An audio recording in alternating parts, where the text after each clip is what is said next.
तो फ्रेंड्स, मैं नीतू सिंह एक बार फिर आप सभी का वार्म वेलकम करती हूँ अपने चैनल नीतूज गैलरी पर। फ्रेंड्स, बॉलीवुड की 10 अभिनेत्रियों की कहानी को आगे बढ़ाते हुए हमारा ये वीडियो पार्ट 2 है। अगला नाम है परवीन बॉबी। परवीन बॉबी अपने समय की सबसे ग्लैमरस और बोल्ड अभिनेत्रियों में से एक थी। उनका जीवन प्रेम प्रसंगों से भरा रहा, जिसमें कबीर बेदी, डैनी डिसोजा और महेश भट्ट जैसे नाम शामिल हैं। हालांकि वे किसी भी रिश्ते में स्थिरता नहीं पा सकी।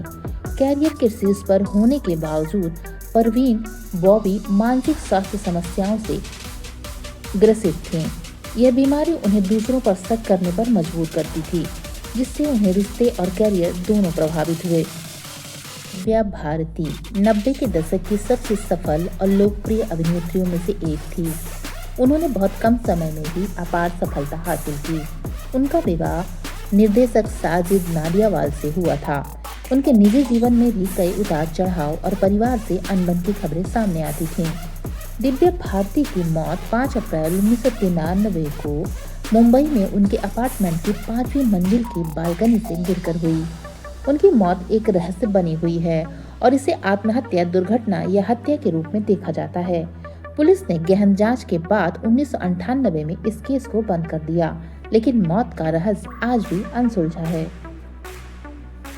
स्मिता पाटिल ने समानांतर सिनेमा में अपनी पहचान बनाई। उन्हें भारतीय सिनेमा की सबसे शक्तिशाली अभिनेत्रियों में से एक माना जाता है। उनका निजी जीवन अभिनेता राज बब्बर से उनके रिश्ते को लेकर काफी विवादों में रहा, क्योंकि राज बब्बर पहले से शादीशुदा थे। स्मिता ने राज बब्बर से शादी की और बेटे प्रतीक बब्बर को जन्म दिया। स्मिता पाटिल की मृत्यु प्रसव संबंधी जटिलताओं के कारण हुई। बेटे प्रतीक को जन्म देने के 13 दिन बाद उन्हें तेज बुखार और संक्रमण हो गया, जिससे उनके शरीर के कई अंग फेल हो गए। 13 दिसंबर 1986 को मात्र 31 वर्ष की उम्र में उनका निधन हो गया। भारतीय सिनेमा की सबसे सम्मानित अभिनेत्रियों में से एक थी। राज कपूर के साथ उनका रिश्ता काफी चर्चित रहा, लेकिन जब उन्हें लगा कि यह रिश्ता शादी में बदलने वाला नहीं, तो उन्होंने अभिनेता सुनील दत्त से शादी कर ली। सुनील दत्त से मदर इंडिया के सेट पर लगी आग से उन्हें बचाया था और उनके 3 बच्चे संजय। अगला नाम है गीता बाली का। गीता बाली एक प्रतिभाशाली और जीवंत अभिनेत्री थी। उन्होंने अभिनेता शम्मी कपूर से प्रेम विवाह किया था, जो उस समय एक साहसिक कदम था। उनका वैवाहिक जीवन खुशहाल था और उनके 2 बच्चे भी थे।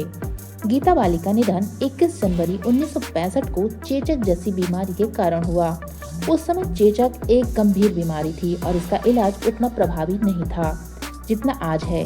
मात्र 35 वर्ष की आयु में उनका निधन शम्मी कपूर और उनके परिवार के लिए एक बड़ा सदमा था। नाम है जिया खान का। जिया खान ने बहुत कम फिल्मों में काम किया, लेकिन अपनी पहली फिल्म निशब्द से उन्होंने अपनी पहचान बना ली थी। उनका कैरियर काफी शुरुआती दौर में था। उनकी निजी जिंदगी अभिनेता सूरज पंचोली के साथ उनके रिश्ते को लेकर विवादों में रही। यह रिश्ता काफी जटिल और भावनात्मक रूप से अस्थायी था। जिया खान का निधन 3 जून 2013 को जुहू स्थित अपार्टमेंट में आत्महत्या से हुआ। उनकी मौत के बाद एक सुसाइड नोट भी मिला था, जिसमें उन्होंने अपने रिश्ते में मिली परेशानियों और मानसिक उत्पीड़न का जिक्र किया था। उनके बॉयफ्रेंड सुजन पंचोली को आत्महत्या के लिए उकसाने के आरोप में गिरफ्तार भी किया गया था, लेकिन इसके बाद भी उन्हें बरी कर दिया गया। उनकी मौत का मामला लंबे समय तक कानूनी पचड़ों में फंसा रहा। इन अभिनेत्रियों के जीवन की कहानियां दर्शाती हैं कि प्रसिद्धि और सफलता अक्सर व्यक्तिगत खुशी की गारंटी नहीं होती। पर्दे पर चमकने वाले ये सितारे अपने निजी जिंदगी में कई तरह के संघर्षों, अकेलेपन और परेशानियों का सामना कर रहे होते हैं, लेकिन इनकी चमक धमक को देखकर हमें लगता है ये अपनी लाइफ में कितने खुश और फेमस हैं।